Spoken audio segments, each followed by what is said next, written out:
ఆటలాగా పాటలాగా నేర్చుకుంటే రానిదంట స్నేహం అంటే ఏమిటంటే పుస్తకాలు చెప్పలేని పాఠం అంట కోరుకుంటే చేరదంట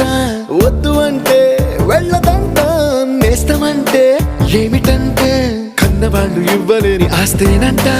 ఇస్తూ నీకై ప్రాణం పంచిస్తూ తన అభిమానం నీలో ప్రతి ఒంటరి తరుణం చెరిపేస్తూ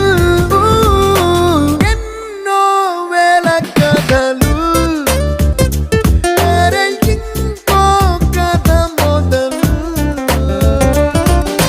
छोटी छोटी छोटी छोटी छोटी छोटी बातें मीठी मीठी मीठी मीठी मीठी मीठी यादें